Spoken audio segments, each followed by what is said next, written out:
ইতিবাচক ধারায় শেষ হয়েছে ঢাকা শেয়ার বাজারের শেষ কার্যদিবসের লেনদেন। সার্বিক সূচক ডিএসএক্স 9 পয়েন্ট বেড়ে দাঁড়িয়েছে 5179-তে। হাতবদল হয়েছে 429 কোটি টাকার শেয়ারের মালিকানা। লেনদেনে অংশ নেওয়ার প্রতিষ্ঠানগুলোর মধ্যে দর বেড়েছে 195টির, কমেছে 147টির, আর অপরিবর্তিত রয়েছে 53টির দর। এবার বাজার নিয়ে বিশ্লেষণ শুনবো অ্যালায়েন্স ক্যাপিটাল অ্যাসেট ম্যানেজমেন্টের। এই সপ্তাহের ওপেনিং ইন্ডেক্স ছিল 5113 এবং প্রায় 66 পয়েন্ট বেড়ে এখন ফাইনালি দাঁড়িয়েছে 5179 পয়েন্টসে। অ্যারাউন্ড 1.3% ইন্ডেক্স বৃদ্ধি পেয়েছে এবং এই উইকের উইকলি অ্যাভারেজ টার্নওভার ছিল প্রায় 400 কোটি টাকার মতো, যেটা গত সপ্তাহের তুলনায় প্রায় 26% বেশি। অর্থাৎ মার্কেট ইনভেস্টরদের পার্টিসিপেশন সামান্য বৃদ্ধি পেয়েছে। পার্সেন্টেজ ওয়াইজ আজকে প্রাইস বেড়েছে 50% কোম্পানির প্রাইসে, কমেছে 37%, এবং অপরিবর্তিত ছিল মাত্র 13% কোম্পানির প্রাইসে।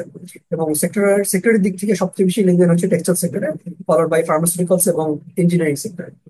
আমরা যদি পয়েন্ট টু পয়েন্ট ইনফ্লেশন দিকে খেয়াল করি, তাহলে গত মাস থেকে ডিসেম্বর থেকে গত বছরের এই বছরের জানুয়ারিতে ইনফ্লেশন প্রায় 10.89% থেকে কমে এখন তা দাঁড়িয়েছে 9.94%। অর্থাৎ ইনফ্লেশন কমতে শুরু করেছে।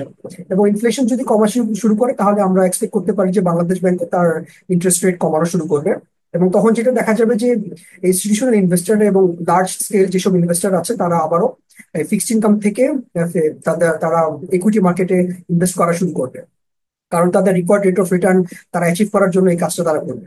এবং তখন যেটা দেখা যাবে যে একটি মার্কেটে র্যালি আমরা এক্সপেক্ট করতে পারি। তবে ইমিডিয়েটলি শর্ট টার্ম, অর্থাৎ 1, 2 অথবা 6 মাসের মধ্যে আমরা মার্কেটের পারফরমেন্সের খুব একটা পরিবর্তন হবে বলে আমরা মনে করি না।